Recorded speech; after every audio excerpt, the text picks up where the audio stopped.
Bună! Sunt Mircea Pereș, sunt administratorul grupului de firme Athena. Ne ocupăm de toate proiectele sub brandul Athena, Athena Apartments, Athena Cartier Athena, Athena Residence în societate, pe 6 vânători, pe Câmpul Liniștii. Am decis să adresăm un pic problemele de pe piața imobiliară. În ultimul timp au apărut foarte multe informații, unele mai corecte, altele incorecte, despre ceea ce se întâmplă, modificările fiscale, absolut tot cu ceea ce ne confruntăm astăzi pe piața imobiliară. Așa că am spus că ar trebui totuși ca noi, cei care suntem în domeniul ăsta, să încercăm măcar să vă explicăm ce se întâmplă și unde este piața imobiliară și în ce direcție se îndreaptă. Pentru asta, alături de mine am invitat-o pe colaboratoarea noastră, Beatrice Vasilescu, pe care o invit să se prezinte și pe care vom continua discuția. Mulțumesc, Mircea, pentru invitația de a avea un dialog prietenos și să vorbim despre lucruri mai puțin prietenoase. Numele meu este Vasilescu Beatrice Alina și mă bucur de această călătorie în piața imobiliară, mai exact din luna martie 2007, astfel încât am traversat atât perioada de boom economic și m-am confruntat și cu debutul crizei economice din 2009. Piața imobiliară în contextul actual este supusă unui joc al incertitudinilor, întrucât dezvoltatorii așteaptă ca potențialii cumpărători să se împace cu românii, să se împace cu prețurile mai mari. Iar pe de altă parte, eventualii cumpărători se așteaptă ca prețurile să scadă. Prețurile apartamentelor în momentul de față sunt mari, știm cu toții, și vor mai crește, întrucât nu există o măsură, practic, care să tempereze creșterea costurilor. Din contră. Iar tranzacțiile imobiliare depind, așa cum știm cu toții, de evoluția inflației, de cursul schimbului valutar, ceea ce face implicit ca o creștere a valorii inflației să stopeze puțin procesul de achiziție a românilor. Observăm o încetinire, dar nu ne așteptăm ca piața imobiliară să fie supusă unui climat pesimist. Da?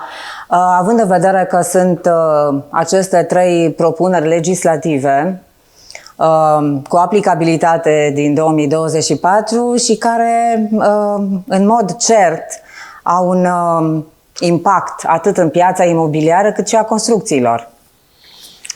Nu? Un impact un impact direct. Un impact așa direct asupra este. noastră, în mod clar. Da. Da. Deci vorbim de majorarea impozitului de la 5% a TVA-ului de la 5 la 9%. Deci avem un procentaj de 4 puncte care merge direct la prețul de vânzare și se suportă de către consumatorul final. Nu? Dar fi doar 4%. Exact. După care vorbim de modificarea impozitării salariilor în construcții, nu-i așa? Sigur. Ceea ce înseamnă o creștere a costurilor în construcții, care se reflectă din nou în prețul final de vânzare, fiind suportat tot de cumpărător. Și a treia, impozitul pe cifra de afaceri a băncilor, care va schimba regula de creditare. Deci, implicit, creditarea este scumpă și restrictivă. Va deveni cel puțin scumpă și restrictivă, nu?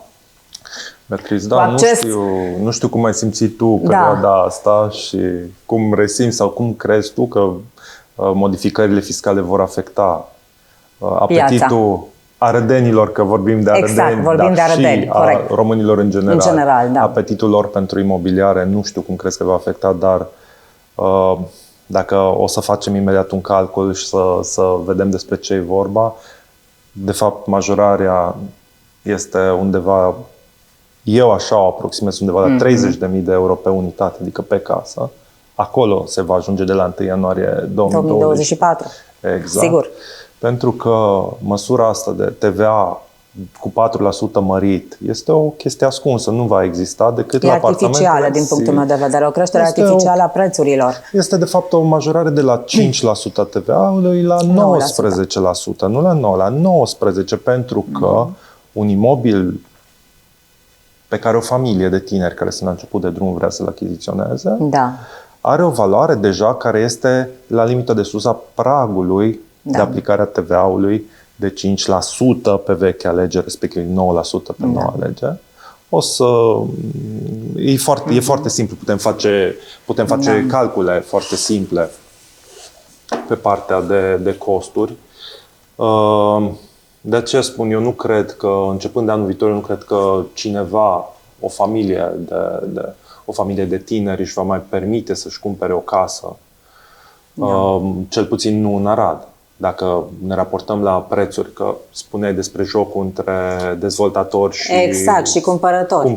Da, corect. Este un joc, sigur, da. Este fiecare un joc, așteaptă, unul într-o parte, unul în cealaltă. Doar că materialele de construcții, nu numai că nu au scăzut, cum ne așteptam cu toții să scadă. Da. Și eu, ca dezvoltator, aș vrea să pot să vând unui tânăr corect. casa la 80.000 de euro, 70.000 de euro, cât de ieftin posibil, dar să rămân într-o marjă de profit care să-mi permite să funcționez. Da. Dar dacă eu costurile le am mari, pentru că manopera este mare, materiale sunt scumpe, taxe, impozite, tot acest ansamblu intră în prețul casei. Dacă ele nu scad, ci se măresc, eu n-am cum să scad vreodată, indiferent, și dacă nu vând nicio unitate, tot nu pot să scad prețul casei. Deci, în concluzie, în sectorul construcțiilor noi nu va suferi scăderea prețurilor. În niciun caz. Haideți să vorbim puțin aplicat. Deci, odată, a decis guvernul majorarea impozitului pe profit de la 1%, da? De la 1% la 3%, și asta cu atâta să mă... Adică o diferență de 2% pe care noi din start trebuie să o introducem în prețul de vânzare final apartamentelor, sau a casei. Să luăm casele, de exemplu, la noi, costă 119.000 euro astăzi o casă pentru o familie care au un copil, doi copii. Da? Pentru că ei sunt majoritatea clienților noștri. Familiile tinere. Aici avem o zonă liniștită unde vin familiile tinere care lucră în zonele industriale în general. Și atunci, de la 119.000 euro, 2% înseamnă undeva la 3.000 de euro. Da? Ajungem din start la 122.000 de euro cu acest 2%. După care, cea mai importantă modificare pe care nu o menționează nimeni este faptul că guvernul a redefinit sintagma locuință care poate fi locuită la momentul livrării. Exact. Pentru că, în accepțiunea mea și a celor dezvoltatori, o locuință poate fi locuită, da? Un imobil poate fi locuit și dacă nu este zugrăvit. Da? El trebuie să aibă cuvete funcționale, băile funcționale. Deci eu asta am înțeles. Instalațiile care să fie funcționale. Acum guvernul a decis să redefinească locuința fiind imobilul care are gresie, faianță, parchet, absolut tot. Spune că trebuie să fie locuită ca atare. Locuință ca atare, dar locuită ca atare, dar să poată fi locuită. Eu pot să locuiesc și într-un imobil care nu este cu lavabil pe pereți. Tocmai de aceea proiectul vine și ne aduce niște clarificări privind condițiile în care locuința este locuită. Este extraordinar că aduce clarificări. De obicei, clarificările, dacă vin, sunt niște clarificări, de obicei sunt de bine. Dar clarificările astea sunt de rău. Că dacă clarificările astea înseamnă pentru mine aplicat la situația dată, înseamnă că în prețul casei mai trebuie să pun minim între 10 și 15.000 de euro pentru a duce casa la nivelul la care guvernul îmi spune că trebuie să-l aduc. Asta pentru că se cer finisări interioare, finisări exterioare, se cer mai mult decât trebuie ca locuința la utilități. Sigur, dar cere mai mult, guvernul cere mai mult decât trebuie ca locuința să fie locuibilă. Pentru ei locuibil înseamnă să fie complet făcută, adică la cheie la cheie. Asta înseamnă de 122.000, că vom ajunge, haideți să punem 10.000 de euro pentru finisaje interioare, ceea ce în mod normal nu este suficient. Aici trebuie să menționăm că se solicită sau se condiționează ca podeaua să fie finisată cu parchet, gresie, Sigur. peretele trebuie să fie finisat cu vopsea, cu Sigur, faianță, tapet și așa mai exact departe. asta face legiuitorul. Exact. Da. Trebuie să menționăm asta, că înainte nu absolut. se prevedea. Astăzi se prevede exact că trebuie. Și iar noi dădeam clienților noștri imobilul fără anumite chestii, deci nu zugrăveam imobilele și le zugrăveau oamenii Ca să cum vroiau poată să ei. le facă după nevoile Sigur. lor. Adică își puneau gresia și faința pe care o doreau dânsii, nu pe care o aleg eu. Corect. Iar acum este Acum, o condiție clară. Fără asta nu se poate înstrăina Vinde. bunul Exact, imobil, cel exact, puțin exact. nu cu TVA de 9%. 9%, da. Ok.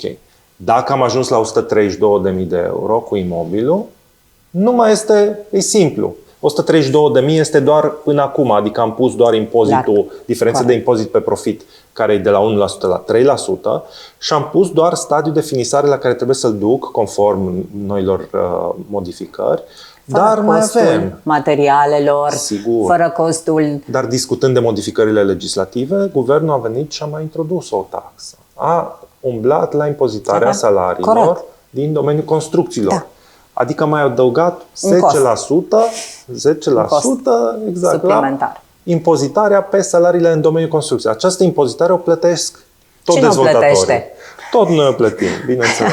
O plătește, da, dezvoltatorul, Sigur, și pentru că noi o plătim, asta se înseamnă... regăsește în prețul de vânzare, evident. Bineînțeles. Iar manopera în prețul unei case are o pondere de cam 1 pe 2, deci cam jumătate, cam 50%.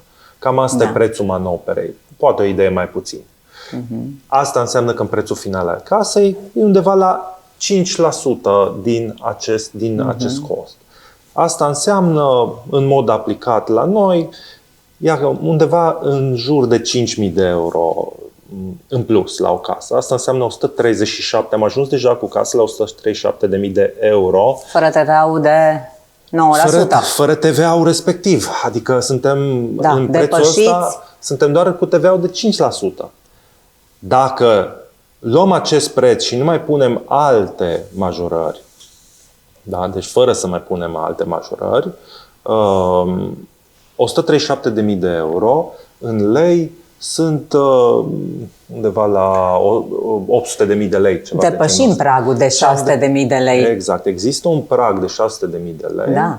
care prag este pentru acel TVA de 9% pe noua legislație, astfel că ajungem la un TVA de 19%, ceea ce înseamnă că la acest preț de 137.000 de euro mai adăugăm 14%, că acest preț are doar 5% TVA. Dacă mai punem 14%, peste 137.000 de euro, ajungem la aproximativ 157.000 de euro. Da. Ceva de genul ăsta. N-am făcut un calcul exact, dar undeva la 157. Da. Ei bine, după noile modificări legislative, în cifre aproximative, înseamnă că o casă, la noi cel puțin, se va vinde la 157.000 de euro. Asta fără a modifica niciun fel marja noastră de profit, care nu era foarte mare. Da.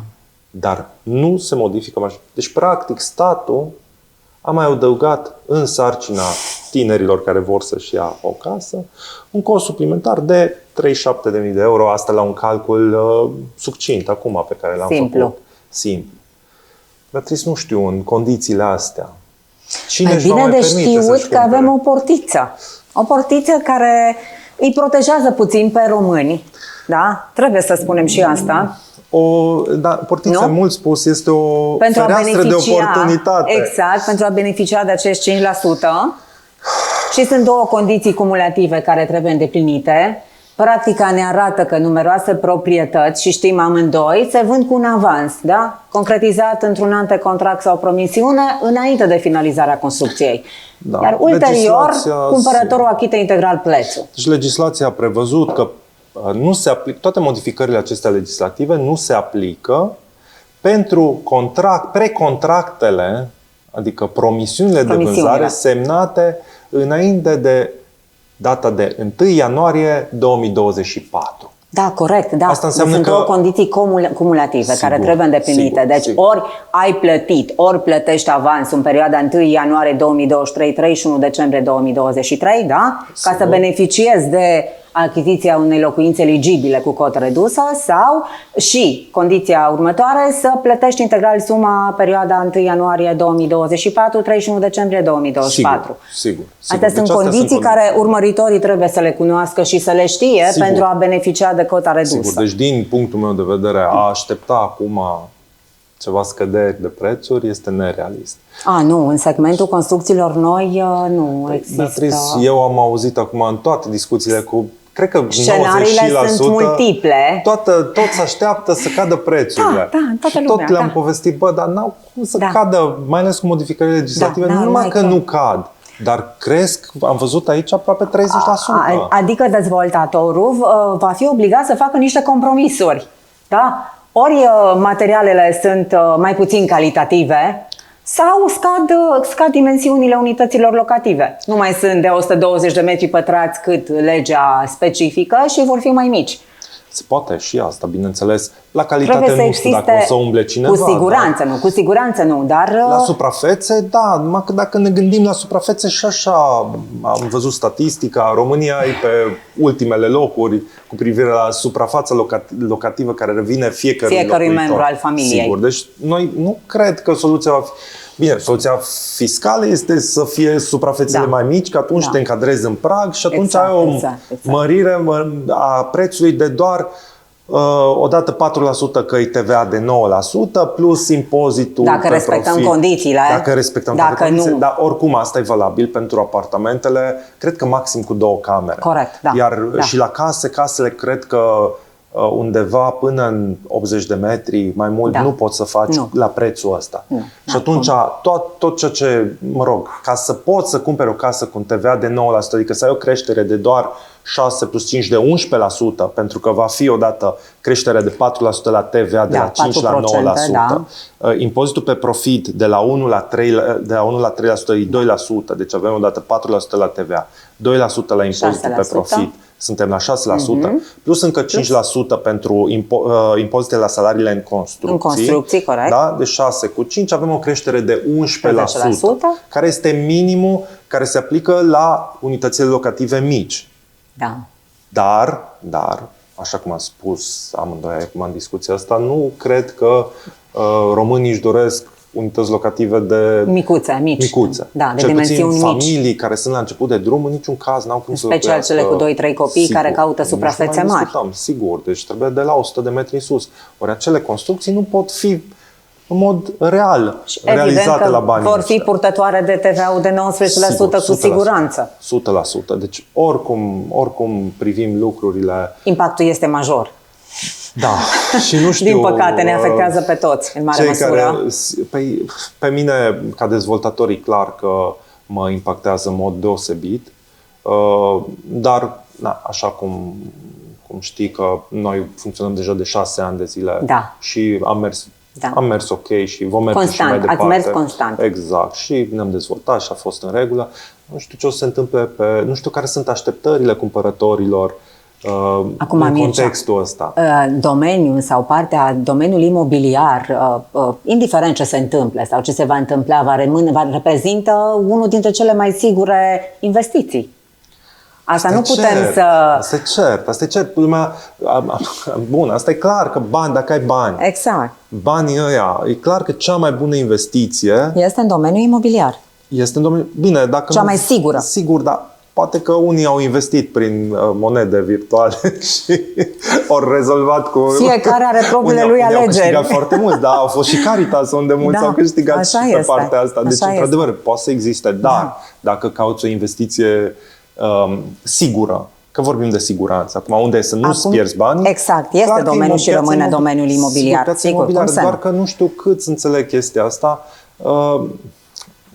Deși acum cu inflația pe care am avut-o, care a fost de 2 cifre, sigur. Da, și încă există inflație, e clar că dacă ai 100.000 de euro sau îți permiți să ții un credit de 100.000 de euro, pentru că altfel nu vei reuși să economisești, e clar că ceea ce cumperi anul ăsta, nu vei mai cumpăra anul viitor, sigur, cu același bani. Dacă cumperi anul ăsta, în mod cert anul viitor îl vei vinde la valoare de piață. Asta dorim să transmitem urmăritorilor.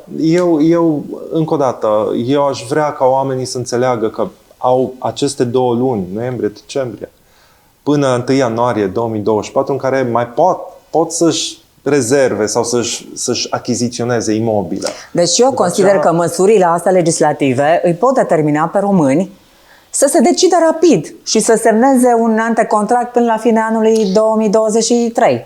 Așa ar trebui, dar ok, piața imobiliară nu moare începând cu 1 ianuarie 2024. Ce se întâmplă după aia? Sigur. Ce se întâmplă Așa cum a supraviețuit în 2009, așa va supraviețui și acum într-un fel sau altul. Adică fără nicio tranzacție, că în 2009 nu s-a mai vândut nimic. Nu știu ce o să se întâmple, că ok, bun, termenul e scurt, unii vin, da. Acum nu putem prognoza, că... Păi da, numai asta e incertitudinea pe piața imobiliară, asta e, ce se întâmplă? Ce se întâmplă acum?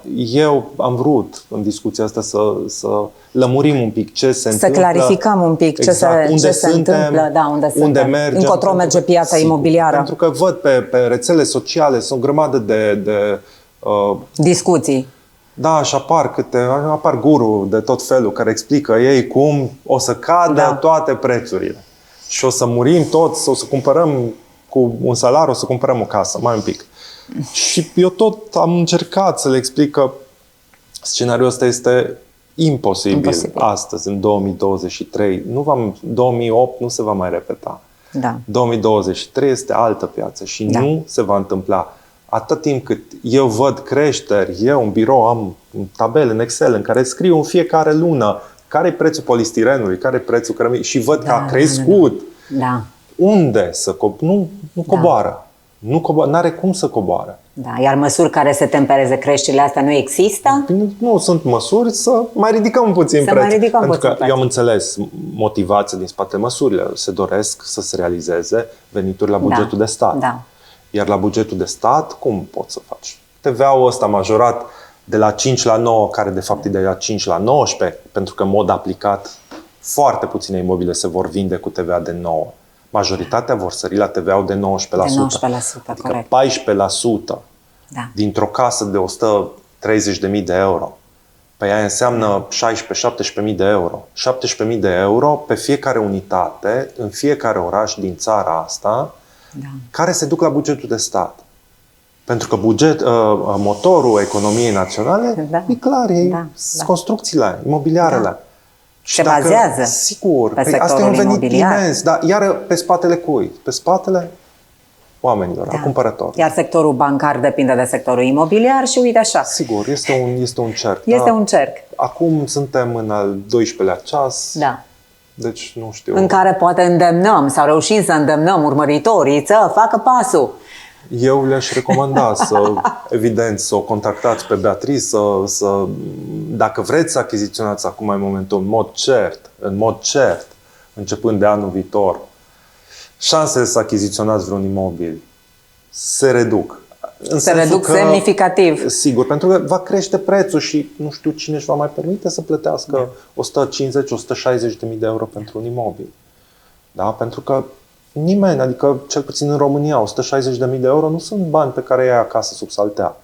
Totdeauna sunt credite. Cum poate o familie de tineri să ia un credit de 160.000? Unde trebuie să muncească? Care trebuie să fie venitul? Deci eu cred că va fi spre imposibil să mai accesezi un credit la valoarea la care va trebui să-l accesezi. Deci nu știu. Să nu mergem într-un scenariu din ăsta pesimist, Mircea, și să credem că am lămurit puțin situația, cât de cât.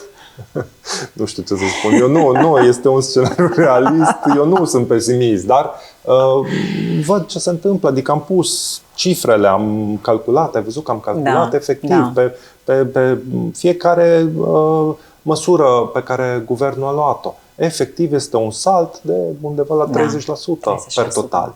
Ceea ce e extrem de mult. Fără a se aduce vreun plus cuiva, în afară de bugetului general consolidat. Deci tot. În rest, nimeni nu are nimic. Noi nu vom mări pentru că vrem mai mult profit și cu asta basta. Cam asta e povestea. Deci nu știu. În concluzie, nu mai stați pe gânduri și decideți în a achiziționa o proprietate, acum când se mai poate. Eu vă îndemn să o faceți cât de repede și va fi doar va fi în Bun, cei care oricum vor să-și cumpere sau vor să facă o investiție, e clar că dacă o fac acum până în ianuarie, e în beneficiul lor. După data de 1 ianuarie, prețurile în mod cert, cel puțin în ceea ce mă privește și în ceea ce ne privește pe noi, toți. în grupul Atena, e clar că prețurile la toate proiectele noastre, avem 3 proiecte imobiliare în momentul ăsta, prețurile trebuie să crească. Deci asta este o certitudine. Și că, Beatrice, eu ție-ți doresc succes, pentru că noi colaborăm, dar bineînțeles că tu ai o grămadă Noi de avem alte o colaborare profesională foarte îndelungată. veche. Sigur, dar tu evident că vinzi și alte proprietăți și bineînțeles că ești activă și te cunoaște o foarte mare parte din orașul ăsta, toți care și-au cumpărat un imobil în ultimii ani. Și le mulțumesc pe această cale. Sigur au dat de tine și tu ești o profesionistă și mulțumesc vreau frumos. să cred că o să trecem și pe O să trecem și peste asta cu siguranță. Sperăm. Bine. Și mulțumim urmăritorilor. Da, și eu îți mulțumesc ție că ai venit. Mulțumesc pentru invitație din nou, Mircea, și sper să mai avem sperăm să mai facem jocuri de genul ăsta cât de curând posibil. Îți mulțumesc frumos. Eu îți mulțumesc. Așadar, am avut o discuție, sper eu, lămuritoare pe problema imobiliarelor, așa încât cred că fiecare dintre voi poate efectiv să ia să-și calculeze prețul pe care îl va plăti pentru casa, apartamentul pe care și-l dorește, pentru care are un reper, adică știe de la ce preț pornește. V-am spus care sunt modificările fiscale, le puteți găsi oricând pe net și veți vedea că toată discuția noastră este o discuție reală despre ceea ce se întâmplă. Vă mulțumesc că ne-ați urmărit și vă aștept și data viitoare să mai intrăm în culisele pieței imobiliare. Mulțumesc!